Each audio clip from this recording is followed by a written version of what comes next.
Anxiety वाले special patient है ना, जो एंग्जाइटी वाले डिप्रेशन वाले पेशेंट होते हैं, जैसे ओसीडी हो गई है, जैसे पैनिक अटैक आने लग गए हैं, ये जो सारी कैटेगरी है, ये इनको मैं आज एक मैसेज बताना देना चाह रहा हूँ। अच्छी तरह से मेरी बात को सुन लें। जिसको बीमारी लग जाती है ना, उसके लिए डायरेक्ट पाथ होता है। अभी पिछली वीडियो मैंने की है ना डायरेक्ट अप्रोच की, तो अब यही डायरेक्ट अप्रोच होगी हर चीज़ के लिए। डायरेक्ट पाथ होता है, डायरेक्ट अप्रोच होती है। इसका मतलब ये होता है कि सिम्टम देखे जाते हैं, सिंपल सी चीज़ होती है, टेस्ट होते हैं। एक आदमी को दिल में दर्द हो रही है, यहाँ पे उसको सुइयाँ चुभ रही हैं, उसको खिंचाव पड़ रहा है, सीने में जलन हो रही है, दर्द हो रहा है, घबराहट हो रही है, कमर में खिंचाव आ रहा है, पट्टे खिंच रहे हैं, कुछ भी हो रहा है, वो जाएगा ना डॉक्टर के पास। तो डॉक्टर सबसे पहले सिम्टम देखेगा। अब मरीज बता क्या रहा है, और शुरू में जो कि डॉक्टर उसको जानता नहीं है, तो वो उसे पता नहीं है कि ये तो साहब इस शौक में मुब्तला हुए हैं, तो वो कहेगा जी ईसीजी वगैरह कराओ। अब यहाँ पे जाके लाइन लगती है। जिन लोगों के दिल में मसला है, अभी हम दिल को एज एन एग्जांपल डिस्कस कर रहे हैं, जिन लोगों के दिल के अंदर मसला है, उनके लिए डायरेक्ट पाथ होगा, डायरेक्ट अप्रोच होगी। ईसीजी खराब आएगी, कुछ ना कुछ मसला आएगा। डॉक्टर्स अंधे नहीं होते, वो तबीब होते हैं। अल्लाह ताला ने उनको सनद बख्शी होती है, लाइसेंस्ड होते हैं। गलती कोताही को छोड़ें, किरदार को छोड़ें, लूटने पूटने को छोड़ें। हर जगह पे गंदे अंडे भी हैं, अच्छे लोग भी मौजूद हैं, उससे डिस्कस नहीं है। मेडिकल सिस्टम की रिस्पेक्ट ही करनी पड़ेगी। मैं थोड़ा सा ज़रा लाइन से स्लिप होऊंगा, सिर्फ आधे के मिनट के लिए। मुझे पता है बड़ा इख्तलाफ आएगा आपके जहनों में। ये जो लोग हिकमत के पीछे और इन सारी चीज़ों के पीछे चलते हैं, देखें हकीम अच्छा आदमी होता है, लेकिन ये उस दौर का डॉक्टर होता था जब मेडिकल साइंस ने इवॉल्व नहीं किया था। आज का जो डॉक्टर है, मैं फिसलता आपके लिए हूं, मुझे शौक नहीं होता फिसलने का। लोग बड़े सादा होते हैं, ना बताया जाए नहीं पता चलता लोगों को। बड़े बड़े भोले लोग भी मुझे सुन रहे होते हैं। ये जो मेडिकल डॉक्टर्स होते हैं ना, ये हकीम ही हैं। मसला ये कि ये 2025 के हकीम है, इसलिए इनको डॉक्टर कहा जाता है। आज से 100-150 साल पहले ना लेबॉर्ट्री, ना कोई टेस्ट, ना कोई ऑपरेशन, ना कोई सर्जरीज, ना कोई किसी तरह का हॉस्पिटल का सिस्टम। तो उस वक्त के जो लोग होते थे वो हुक्मा कहा जाते, दाना लोग हुआ करते थे, सीना बसीना चलते थे, उस्तादों के पास बैठते थे। एक पूरा यूनानी सिस्टम पीछे चलता आ रहा है। इस पर इंशाअल्लाह ताला एक वीडियो मैं अलग से करूँगा, पूरी की पूरी। अभी किस्सा मुख्तसर ये बता रहा हूँ कि एक मैंने हमारे मुआशरे में ना हमेशा मुनकसिम मुआशरा है, एक डिवाइड हुए हैं हम लोग। आधे लोग होंगे कहेंगे जी हिकमत जी ये तो डॉक्टरी तो कुछ भी नहीं जी, मेडिकल तो चीज़ ही कोई नहीं। और दूसरे लोग होंगे वो कहेंगे जी हिकमत कुछ नहीं है। नहीं नहीं, सेंटर लाइन पकड़ो अल्लाह के बंदो। लेकिन सेंटर लाइन है क्या? सेंटर लाइन ये है कि हकीम साहब के अपने गुर्दों में पथरी जब आती है ना, हकीम साहब के अपने गुर्दों में जब अपने दिल में स्टंट पड़ने होते हैं, जब उनके दिल में दर्दें उठती हैं, जब उनके घरों में बच्चे होने होते हैं, जब उनको कोई और इस किस्म का जो मसला है, सर में ट्यूमर हो जाते हैं, कुछ भी हो जाता है ना, तो वो जाते हैं डॉक्टरों के पास। ब्लड प्रेशर चेक करने की अब जो मशीन है वो हिकमत के पास नहीं है, सर्जरी हिकमत के पास नहीं है, स्टैंडर्ड मेडिसिन हिकमत के पास नहीं है, लेकिन हकीम दाना लोग होते हैं। अब वो लोग गुजर गए जो उस्ताद होते थे, नेक लोग होते थे, ज़्यादा लालच उस ज़माने में भी नहीं था, एक पॉजिटिव एलिमेंट मिला हुआ था साथ। तो चीज़ों को, फैक्टर्स को मिला के देखा करें। ये किसी वजह से डिस्कस कर रहा हूँ। मैंने आपको कहा ना कि इसमें कुछ लोग अजीब हो जाते हैं, वो मैं आगे थोड़ा सा आपके साथ डिस्कस करता हूँ। मौजू मेरे हाथ से इस वक्त फिसल ना जाए सारी चीज़ का। तो ये जो डॉक्टर्स होते हैं ना, एट दी एंड इन पर ट्रस्ट करना पड़ता है। मैं अभी आपको एक बात बता दूँ, ये जो एंग्जाइटी वाले पेशेंट हैं और जो लोग भी हैं, जब ये जाते हैं ERs में, एमरजेंसीज में, जब आप चले जाते हैं ना, तो आपने कितना गूगल किया हुआ है, आपकी मेडिकल बैकग्राउंड क्या है। मेरे वालिद साहब की 40 ईयर्स हो गए हैं, बियॉन्ड 40 ईयर्स हो गए हैं, अपनी फार्मेसी है। मेरे भाई जो है वो 15 साल से मेडिकल स्टोर चला रहा है। मेडिसिन मेरी फैमिली में we have lot of doctors. तो मेडिसिन को हम लोग समझते हैं, हमें इसके साथ एलियन फील नहीं होता। और आप जितना भी पढ़ाकू बन के आए, मैं चलाको मासी बन के ER में गया, उन्हें लंबा लिटाना है आपको। अब वो आपको टीका लगा के आपके सारे टीका लेके आप पूछ रहे हैं ये क्या ये क्या ये क्या, ऐसे नहीं होता।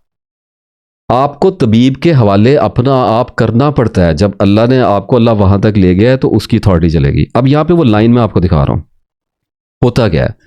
अब वो ECG करता है, तो ECG करने के बाद कहते हैं जी आपकी ECG नॉर्मल है। और जो साहब गए होते हैं, मेरे जैसे आपके जैसे जाते रहते हैं, हम सब लोगों की स्टोरीज होती हैं, तो वो वहाँ से शर्मिंदा होकर वापस आते हैं। अब घर वालों के हाथ पांव फूले होते हैं कि पता नहीं क्या निकल आना है। यहाँ पे तो दिल पकड़ के गए थे, पत्ते की तरह कामते हुए निकले थे जनाब।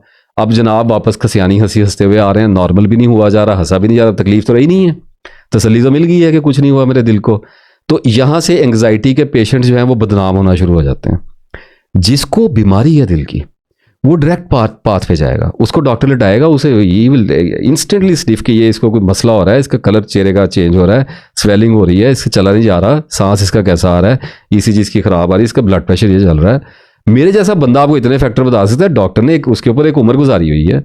वो आपको पकड़ेगा, आपके टेस्ट करवाएगा, आपका इकोग्राफी कराएगा, एंजियोग्राफी आपकी होगी, और विद इन आप जितना तेजी से, वो तो फिर कुछ मुकद्दर भी होते हैं इंसान के, लेकिन at the end one certain day will arrive very soon in your life, जब डॉक्टर ये बता देगा कि जनाबे वाला आपको ये बीमारी लग गई है, ये पड़ी है आपकी मेडिसिन, या ये पड़ी है आपकी सर्जरी, और ये होगा अब आपका लाइफस्टाइल, बात होगी खत्म, आप हो गए मरीज। तो एक खास आप लाइफस्टाइल में चले जाएंगे, उसमें अल्लाह ताला बरकत जिसको दे, वो जितना सर्वाइव करे, अल्लाह ताला ने जिंदगी लिखी हुई है, ये सिंपल सा एक पाथ हो गया। अब समझ आया कि ये डायरेक्ट पाथ जो होता है ये कितना स्ट्रेट, कितना क्लियर होता है, इसमें कोई कंफ्यूजन नहीं होती।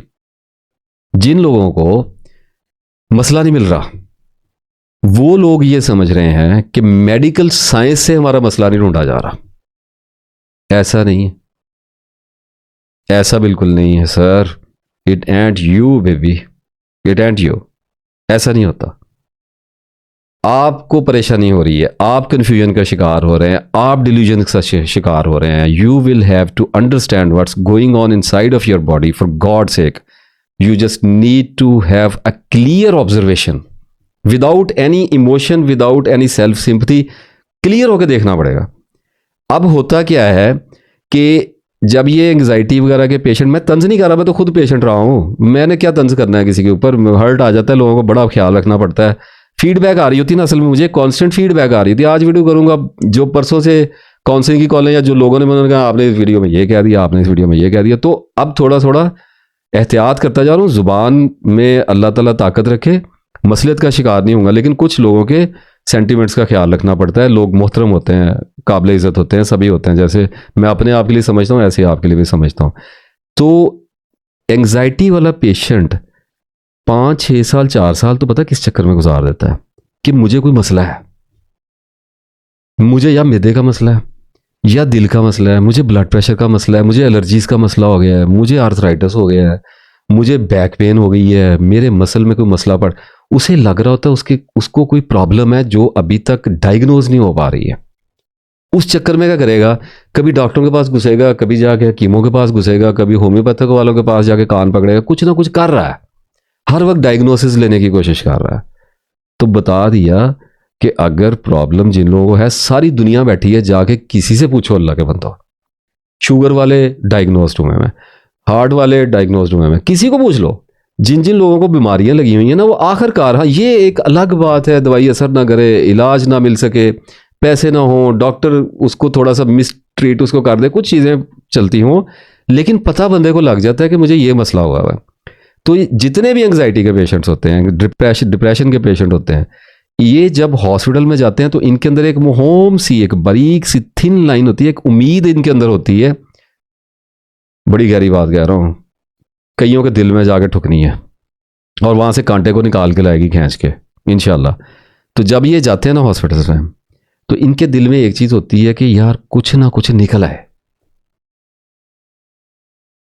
आदमी कन्फेस नहीं कर सकता, कोई भी अपने लिए नहीं चाहता कि उसको बीमारी निकल आए, लेकिन जिस चीज का एंग्जाइटी का पेशेंट शिकार हो गया है ना, और जितना वो बदनाम हो गया हुआ है, जितना उसका इमेज डिस्ट्रॉय उसने खुद कर लिया है और फिर माशरे से करवा लिया है ना, रो पीट के और भाग भाग के और लुड़ियां डाल डाल के डिप्रेशन में, अब उसके पास जो सर्वाइवल है ना, वो ये है कि इज्जत बचाने का तरीका ये कि मुझे कोई बीमारी निकला है, और वो ये कहते नहीं है निकला है, बस एक अंदर, एक माइंड के अंदर एक बड़ी छोटी सी एक जर्रा सा होता है, मेरे अपने अंदर था, अपने ऊपर ही बोल रहा हूँ ना सारा, तो होता है कि कुछ ना कुछ यार निकला है, कि लोगों को पता चल जाए कि मैं इतने सालों से जो खप रहा हूँ ना, इसके पीछे ये प्रॉब्लम था, और फिर एट दी एंड जाके निकलता पता क्या है, बड़े से बड़ा पेशेंट होगा ना, तो बड़ा मुदब्बर बनेगा, तो ये कहेगा मुझे IBS है, और मैं कहता हूँ सुभान अल्लाह, अब एक सिंड्रोम के अंदर दाखिल हो गए हैं। जब बीमारी डायग्नोस नहीं हो पा रही तो सिंड्रोम्स पकड़ लेने हैं।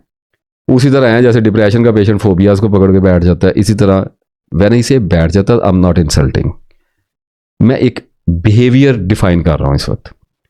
तो ये जो मरीज होते हैं ना, जिनको नहीं मिल रही है बीमारी, जो फंसे हुए हैं, मेरे बहन भाई हैं, आप सब लोग हैं, इनके बारे में मैंने थोड़ी सी पहले बात करनी है, फिर मैं आगे मौजू के अंदर उतरता चला जाऊंगा इंशाल्लाह ताला। सबसे पहली बात ये है कि जब इतनी जो लोग सुन रहे हैं, ज़ाहिर है पहली वीडियो तो मेरी बहुत ही कम लोग देख रहे होंगे, पीछे से ही चलते आ रहे होते हैं लोग, और जो ये देख लेते हैं वो पहले जाके पिछली की तलाशियां लेता है कि ये क्या निकला है बीच में से। तो जिन लोगों को प्रॉब्लम है उनको इतना तो आइडिया मुझे सुनते हुए हो ही गया है कि उनको अपने आप को ठीक करना पड़ेगा, अपने आप के ऊपर काम करना पड़ेगा। तो इसमें पहला जो खुद से हमदर्दी का जो एक आप यूं समझ लें एक नहूसत इंसान पे तारी होती है ना, वो ये होती है कि मुझे सपोर्ट सिस्टम नहीं मिल रहा जी। ना दोस्त मेरी बात समझते हैं, ना घर वाले मेरी बात समझते हैं, ना मेरी बीवी मेरी बात समझती है, ना बच्चे मेरी बात सुनते हैं, जिस भी एज में बंदा खड़ा हुआ है। ना डॉक्टरों को मेरी बीमारी समझ में आती है, ना जो मस्जिद में लोग बैठे हैं, ना बाबों को समझ में आती, किसी को समझ नहीं आती। घबराया हुआ, गिले का शिकार, शिकायत करता है। तो मैं कहता हूं कि स्पोर्ट सिस्टम को ढूंढ क्यों रहे हैं, उसकी तलब क्यों आप आ रहे हैं? किसी पूरी दुनिया में नहीं होता स्पोर्ट सिस्टम। गलत बातें बनी हुई हैं कि बाहर बड़ा स्पोर्ट सिस्टम है, मारा जाता है लोगों को, रीहैब्स में बड़ा बड़ा टॉर्चर हो जाता है। और उनकी सोसाइटी में जो उनके घर होते हैं, फॉरेन में जितने भी लोग हैं, यूरोप यूएसए वगैरह में जो भी वहां के रहने वाले लोग हैं, जब उनके घरों में ये प्रॉब्लम आते हैं जो कि हर ही घर में चल ही रहे हैं, तो वहां पे भी शाउट होता है, वहां पे भी मारपीट होती है, कॉर्नर किया जाता है, मजाक उड़ाया जाता है, आइसोलेट किया जाता है, और तंजवी हर तरह का काम वहां पे वही होता है जो हमारे साथ होता है। सिर्फ फर्क पड़ता है सहूलियात का, कुछ मेडिकल सिस्टम थोड़ा बेहतर है, और थोड़ी दवाई मिल जाती है, और थोड़ा सा बोल लेते हैं अपने बारे में, कुछ आपको एनजीओज मिल जाती हैं, ऑर्गेनाइजेशंस मिल जाती है, इस किस्म के कुछ छोटे छोटे बैर सही, वो भी अपने आप को खुद ही करते हैं तो जान छूटती है। Pain is the same my dear viewers. जो तकलीफ आपको है ना, वही तकलीफ उधर भी है। तो ये बात तय कर लें अपनी जिंदगी में कि आप अपने घरों में जिस भी हालत में बैठे हुए, ज़हनी खलजान की किसी भी सतह पे आप खड़े हैं, आप सपोर्ट सिस्टम को हसरत के साथ ना देखें। मिल जाए बहुत अच्छी बात है। ऐसे लोग भी मुझे सुन रहे होते हैं जिनके घरों में एंग्जाइटी के पेशेंट, बाइपोलर के पेशेंट होते हैं, शिजोफ्रीनिया के पेशेंट होते हैं, हर तरह का पेशेंट होता है। सबसे पहले तो मैं उनसे भी एक रिक्वेस्ट कर लेता हूं कि देखें, जिसको हो गया ना मसला, हो सकता है किस्मत की बात है, अल्लाह ताला बहुत, अल्लाह ताला तो फिर आपको पता है जो उसने मुकद्दर लिखा है वही भोगना पड़ेगा, और इसमें भी कोई सेल्फ सिम्पथी की बात नहीं है। असल ये है कि हो सकता है कि आप एंग्जाइटी के पेशेंट हैं और मेरी वीडियो देख रहे हैं, तो मामला बड़ा आसान हो गया, आपको ही समझ आ गई। दूसरी बात यह भी हो सकती है कि you are a wife, you are a husband, you are a son, you are a father, और आपके घर में एंग्जाइटी का पेशेंट है, वो नहीं सुन रहा, आप सुन रहे हैं। तो मैं सबसे पहले आपसे बात कर लेता हूं। देखिए, जब एक बंदा पेशेंट हो गया ना, तो वो पेशेंट, मरीज होता ही वो है जो लापरवाह होता है। ये बात याद रखिएगा। मेरे एक उस्ताद हैं, उन्होंने कहा था, तिब के उस्ताद हैं, उन्होंने कहा था, और बड़ी सच्ची बात कही थी। अब वो जिस भी वजह से हुआ है, कुछ जेनेटिक भी चीज़ें होती हैं, जिस भी वजह से हो गया, तो कुछ उस पर रहम करें, कुछ उसको रास्ता दें। अगर आपके बच्चे को हो गया है, किसी को, कोई यंग आपका बच्चा है, उसको मसला हो गया है, तो उसको बैठ के लंबी लंबी तकरीरें ना सुनाएं। उसको बैठ के ये ना कहें हौसला करो, तुम ठीक हो जाओगे, तुम्हें काम करना चाहिए, घर में पड़े रहते हो सारा दिन, ऐसे हो गया वैसे हो गया, फलां बुजुर्ग से जाके मिलो, फलां से जाके दम करा लो, ये दवाई खा लो, उस डॉक्टर को चेक करा लो, तुम जाओ तो सही अपने काम पे, देखना कुछ भी नहीं होता तुम्हें। This is not counselling my dear, ये काउंसलिंग नहीं है, उससे नहीं जाया जा रहा। थोड़ी देर के लिए पेशेंट की बात पे यकीन करना पड़ता है। वो जो फील कर रहा है वो साइकोलॉजिकल होने के साथ साथ फिजिकल टॉर्चर भी है, और उतना ही है जितना किसी भी बड़ी बीमारी का टॉर्चर हो सकता है। अब मुसीबत ये बड़ी ना कि उसकी बीमारी पॉप आउट नहीं हो रही है, तो उसके पास आपको दिखाने के लिए एक एविडेंस नहीं है। वो आपको ये नहीं कह सकता ये देखें मेरी एक्सरे रिपोर्ट, ये देखें मेरा अल्ट्रासाउंड, ये देख लें ये और ये देख लें वो, ताकि उसे सिंपथी मिल जाए। आप उसको सिंपथी थोड़ी सी दे दें, थोड़ी सी दे दें, अब थोड़ा सा आराम से बात कर लें। अगर वो 2-4 महीने आपको लग रहा है कि बच्चा पैरालाइज हो गया है, बच्चा डर गया है, अपने घर में बैठ गया, रोना शुरू कर दिया है, डरने लग गया है, तो उसको इस तरह के ताने मारने की जरूरत है कि तू अपनी शक्ल वेख, तू चंगा भला बंदा है, तू मर्द है, तू की कर रहे हैं, तू तेरे डर कितना लगता है। ये इस तरह की बातें कहने से आप बंदे को ठीक नहीं कर देंगे, आप उसको मुकम्मल तरीन तबाह करके रख देंगे। और अब मतलब जितना भी आप सपोर्ट दे सकें, जितना भी दे सकें, समझाया करें, तरीके से समझा दिया करें, दुआ किया करें बच्चे के लिए, बच्चे के साथ बैठा करें। अगर बच्चा तन्हाई में जा रहा है उसे जाने दें, नज़र रखते रहें उसके ऊपर, डॉक्टर के साथ मिलें, मशवरा करें, जो भी आपको करना पड़े करें। आजमाइश बहुत बड़ी होती है, अच्छे बड़े घर होते हैं, उनके बच्चों को ये वाला एंग्जाइटी वगैरह का मसला होता है, बेचारे अपना सर पड़ के बैठ जाते हैं कि अच्छी भली ज़िंदगी जा रही थी, बच्चों को पढ़ाया लिखाया कि कुछ करेंगे, ये इस मुसीबत में पड़ गए। तो इस किस्म की चीज़ें चलती हैं। सब्र के साथ हालात का सामना करना चाहिए, परेशान नहीं होना चाहिए। जिन लोगों को एंग्जाइटी है और उनको सपोर्ट सिस्टम नहीं मिल रहा, घरों में उनको दबाव आ रहा है, उनको कॉर्नर किया हुआ है, नफरत की जा रही है उनसे, उनको जलील किया जा रहा है, तो हो लो भाई जलील, इसमें क्या मसला। हर बीमारी के पेशेंट को कुछ साइड इफेक्ट और कुछ कंप्रोमाइजेस का सामना करना पड़ता है।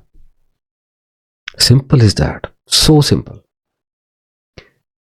हार्ट का पेशेंट हो जाएगा ना, तो एक तो दवाइयां खानी पड़ेंगी, खौफ का अलग सामना करना पड़ेगा, अब गया। सर्जरीज अलग होती हैं, पूछ के देखें किसी को जिनकी ओपन हार्ट सर्जरीज होती हैं, कितनी वो तकलीफ दे और कैसी होती हैं, गुजरना पड़ता है। और फिर एक और चीज़ भी होता है, उसको ज़िंदगी में मोहतात हो जाना पड़ता है, कमज़ोर पड़ना पड़ जाता है, गुस्सा नहीं कर सकता, अपने जिस्म को एक हद से ज़्यादा ड्रैग नहीं कर सकता, थोड़ा सा उसको पसपाई इख्तियार करनी पड़ती है, तो भुगतते हैं ना लोग। तो आपको बेचारगी क्यों आ रही है? आप अपने आप के साथ इतने सेल्फ सिंपैथेटिक क्यों हो रहे हैं? अगर आपको घबराहट चढ़ेगी, भागेंगे, अगर आप बार बार अपने घर वालों को इमरजेंसीज में लेके जाएंगे, आपको डॉक्टर ईसीजी की रिपोर्टें आपको पकड़ा पकड़ा के कहेंगे कि आपको कुछ नहीं है, आपके घर वालों को कहेंगे इनको ले जाएं, इनको कुछ नहीं, इनको एंग्जाइटी है। अगर लोग आपको कन्विंस करने की कोशिश कर रहे हैं कि आप साइकियाट्रिस्ट को दिखा लें, अगर आपके घर में आपके माँ बाप रो रहे हैं आपको देख देख के, आपके भाई बहन आपको हिकारत से देख रहे हैं, ऐसे देख रहे हैं जैसे खिसके हुए को देखते हैं, अगर आपके साथ जिंदगी ने ये सारी स्टोरी चलाने का फैसला कर लिया है, तो इसे परेशान होने की क्या बात है? मुकद्दर है, ये अल्लाह की मर्जी से आई है। ये बीमारी याद रखिएगा, किसी भी और बीमारी की तरह अल्लाह के हुक्म से उतरा करती है। अल्लाह का हुक्म ना होता तो आपको इस तकलीफ में कौन डाल सकता था? जब नहीं थे तकलीफ में तब क्यों नहीं थे? ऊंट की मिसाल हो गई ना, शायद हदीस थी सल्लल्लाहु अलैहि वसल्लम ने फरमाया था, आप सल्लल्लाहु अलैहि वसल्लम ने, मुझे अब एग्जैक्ट तो याद नहीं, कि ऊंट की मिसाल है। इंसान ऐसा होता है जैसे ऊंट, जो ना समझे उसकी बात की है कि उसका मालिक उसे धूप में खड़ा कर दे, बांध दे, तो खड़ा रहता है बेचारा, जलते रहते हैं पाँव उसके, धूप लगती रहती, खड़ा क्या करे, जानवर है। और अचानक मालिक को शायद याद आ जाए तो वो उठा के उसको चला के तो दरख्त के साए में बांध देता है, तो वहाँ पे छाँव में खड़ा हो जाता है, राहत पाता रहता है, और ये सोच ही नहीं सकता कि धूप में क्यों बांधा हुआ था, तकलीफ क्यों मिल रही थी, और इधर साए में ला के ये राहत क्यों दी जा रही है, सोचने की कैपेसिटी नहीं है। ऐसे तो नहीं बनना चाहिए आदमी को, सोचना तो पड़ता है, ऑब्जर्वेशन तो करनी पड़ेगी। वीडियो तो देख ली है, डाटा तो चला गया कानों में, आंखों ने मुझे देख तो लिया है, अब कुछ काम तो करना पड़ेगा, वरना दबाव तो पड़ेगा। तो अपने आप पे काम करो, रिकंस्ट्रक्ट करो अपने आप को। टाइम लगेगा, होने दो बेइज्जती, कोई बात नहीं। जब किसी की टांगे टूट जाती है ना, ये जो लोग स्पेशल पर्सन्स होते हैं ना हमारे बहन भाई, इनसे पूछ के देखो ये जिंदगी को कैसे गुजारते हैं। अंधे लोग, ब्लाइंड पीपल जो होते हैं, वो क्या, मैं तो इन बीमारियों को तो मुझे नाम लेते हुए भी हया आती, जो लोग, मैं डिसेबल भी नहीं कह सकता, जो स्पेशल लोग हैं, जिनको कोई मोहताजी मजूरी है, समझ गए आप, मैं उसको फर्दन लेना चाह रहा था ताकि आपको आपकी जगह पे लेके आऊं, आपको शुक्रगुजारी की कैफियत पे लेके आऊं, लेकिन